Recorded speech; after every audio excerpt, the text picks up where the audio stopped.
Secondary data में आने वाली प्रॉब्लम्स। जब कोई रिसर्च स्कॉलर अपनी स्टडी शुरू करता है तो डेटा कलेक्शन के दो तरीके सबसे ज़्यादा कॉमन होते हैं: प्राइमरी डेटा और सेकेंडरी डेटा। प्राइमरी डेटा वो होता है जो स्कॉलर खुद कलेक्ट करता है, जैसे सर्वेज, इंटरव्यूज या एक्सपेरिमेंट्स के जरिए। लेकिन सेकेंडरी डेटा वो होता है जो पहले से किसी और रिसर्चर या ऑर्गेनाइजेशन ने कलेक्ट किया होता है और स्कॉलर उसे अपनी रिसर्च में यूज़ करता है। सुनने में ये प्रोसेस आसान लगता है, लेकिन असल में सेकेंडरी डेटा के साथ सबसे ज़्यादा कन्फ्यूज़न और प्रॉब्लम्स आती हैं।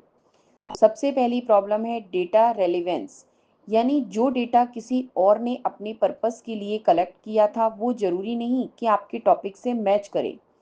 एग्जाम्पल के तौर पर, अगर किसी ने ऑनलाइन एजुकेशन सेटिस्फैक्शन पर डेटा कलेक्ट किया था और आप डिजिटल लर्निंग एफिशिएंसी पर रिसर्च कर रहे हैं, तो दोनों टॉपिक्स रिलेटेड जरूर लगते हैं, लेकिन वेरिएबल्स अलग होंगे।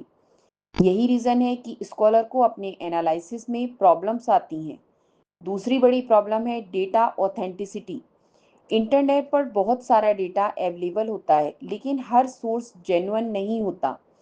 स्कॉलर को ये नहीं पता होता कि डेटा किसने कलेक्ट किया, कब किया और उसमें बायस तो नहीं है।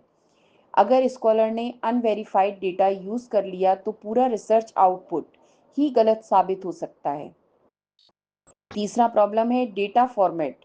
कई बार सेकेंडरी डेटा अलग अलग फॉर्मेट्स में होता है, जैसे पीडीएफ रिपोर्ट्स, इमेजेस या स्कैन टेबल्स।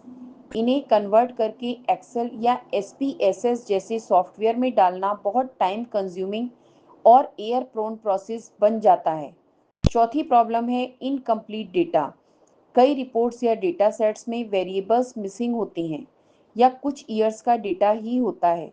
स्कॉलर जब एनालिसिस शुरू करता है तो मिसिंग वैल्यूज़ की वजह से मॉडल या ग्राफ सही से जनरेट नहीं होते। पांचवी प्रॉब्लम है डेटा डुप्लीकेसी। डेटा डुप्लीकेसी, कई वेबसाइट वही डेटा अलग अलग नाम से बार बार पब्लिश करती है। अगर स्कॉलर ने प्रॉपर क्रॉस वेरिफिकेशन नहीं किया तो सेम डेटा को अलग अलग सोर्सेज से लेकर ऐसा मान लेता है जैसे वो मल्टीपल डेटा सेट्स हैं। इससे रिसर्च मिसलीड हो सकता है। छठी बड़ी प्रॉब्लम है आउटडेटेड डेटा।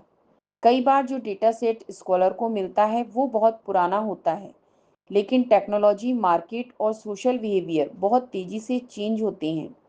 पुराना डेटा करंट सेनेरियो को प्रेजेंट नहीं करता और रिसर्च फाइंडिंग्स इररेलीवेंट लगने लगती है।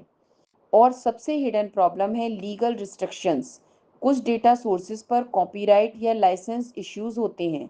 स्कॉलर बिना परमिशन उनका यूज़ करता है तो बाद में लीगल या एथिकल वायलेंस वायलेशन का रिस्क बन जाता है। इसलिए कहा जाता है wrong data is worse than no data, यानी अगर डेटा गलत है या अनरियलेबल है तो पूरा रिसर्च डायरेक्शन गलत हो जाएगा। तो साफ है कि सेकेंडरी डेटा लेना आसान तो लगता है, लेकिन इसमें हिडन प्रॉब्लम्स बहुत गहरी होती हैं। अगर स्कॉलर ने डेटा की ऑथेंटिसिटी, रेलिवेंस और वैलिडिटी को चेक नहीं किया तो उसका रिसर्च वीक और अनट्रस्टवर्दी हो सकता है।